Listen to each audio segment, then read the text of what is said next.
వైఎస్ఆర్సీపీకి కార్యకర్తే నెంబర్ 1గా ఉంటాడని మాత్రం ఖచ్చితంగా చెప్తాను. ప్రతి కార్యకర్తకు నేను ఒకటే చెప్తా ఉన్నా, ఎవడెవడైతే మీకు అన్యాయం చేశాడో పర్వాలా, అన్యాయం చేయండి, చేయించుకుంటాం, టైం మీది, కానియండి, కొట్టండి అని చెప్పండి. ఆడు ఎవడు ఏం చేస్తా ఉన్నాడో పేరు రాసుకోండి. రెడ్ బుక్ అని నేను చెప్పను, కానీ పేరైతే రాసుకోండి. మీరు ఏ బుక్లో రాసుకున్నా పర్వాలా, పేరైతే మీరు రాసుకోండి. దాని తర్వాత మాత్రం అన్యాయం చేసినోనికి సినిమా మాత్రం మనం చూపిస్తామని చెప్తాను.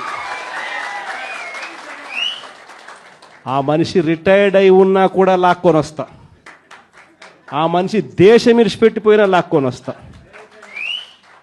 ఎవరిని వదిలిపెట్టేది ఉండదు. ఒక్కొక్కడికి మాత్రం సినిమా మాత్రం ఎలా చూపించానో అలా చూపిస్తామని మాత్రం చెప్తాను.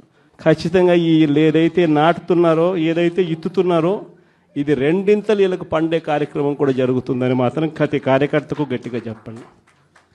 ఎందుకనంటే ఈరోజు రాష్ట్ర వ్యాప్తంగా ఇదే జరుగుతూ ఉంది. ఒక్కొక్కని కథ వింటూ ఉంటే నిజంగా మనసుకు బాధ కలుగుతుంది. ఆ బాధ ఎలాంటి బాధ అంటే చెప్పలేం. అసలు మంగళగిరిలో ఒక పాపను, కృష్ణవేణి మంగళగిరి పాప, సోషల్ మీడియా పాప తీసుకొని పోయి, ఆడపాపను కూడా, ఆడ కూతురని కూడా చూడుకోకుండా తీసుకొని పోయి హైదరాబాద్ నుంచి ఎత్తుకొని వచ్చి స్టేషన్లలో పెడతా ఉన్నారు. ఇంకొక పాప సుధారాణి, ఆ పాపను నెలలు ఈ స్టేషన్ నుంచి శ్రీకాకుళం నుంచి తిప్పినారు. శ్రీకాకుళం నుంచి కింద దాకా అన్ని స్టేషన్లు తిప్పుకుంటూ నెల రోజుల పాటు బెయిల్ రాకోకుండా తిప్పినారు. ఆడవాళ్ళను, ఆడ కూతుర్లను కూడా చూడుకోకుండా, కేవలం వీళ్ళకి వ్యతిరేకంగా పోస్ట్ పెట్టిందని. ఇంత దౌర్జన్యంగా జరుగుతూ ఉన్నారు. వంశీ అని ఇప్పటికి నెలన్నర అయిపోయింది. ఒక కేసులో బెయిల్ వస్తుంది, బెయిల్ వచ్చిన వెంటనే ఇంకొక కేసు, మళ్ళీ ఆ కేసులో బెయిల్ వస్తుంది, బెయిల్ వచ్చిన వెంటనే మళ్ళీ ఇంకొక కేసు. ఇప్పటికి 11 కేసులు. ఒక కేసు అయిపోయినాక ఒక కేసు, ఒక కేసు అయిపోయినాక ఒక కేసు.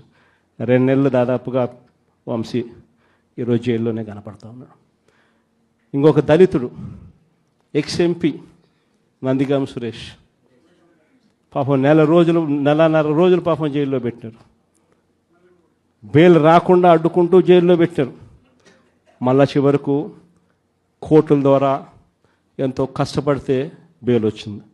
వచ్చిన తర్వాత మళ్ళా 3 నెలలు 4 నెలలు తిరగకపోతే మళ్ళీ ఈరోజు నిన్న మళ్ళా కేసు. వాళ్ళ ఇంటి దగ్గరికి ఒక వ్యక్తి వచ్చి దళితుడని కూడా చూడుకోకుండా ఆ మనిషిని ఈయనే తిడతాడు. ఎందుకు నన్ను తిడుతున్నావు అని చెప్పి ఈయన ప్రశ్నిస్తే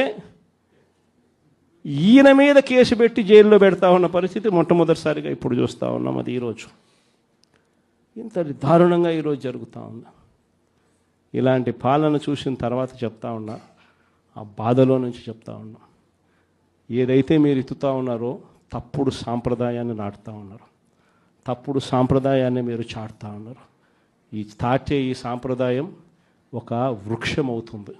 మీరు ఏదైతే ఇచ్చారో అది 2 ఇంతలు వెనక్కి తిరిగి మిమ్మల్ని తన్నే పరిస్థితిలోకి ఈ వ్యవస్థ తయారవుతుంది.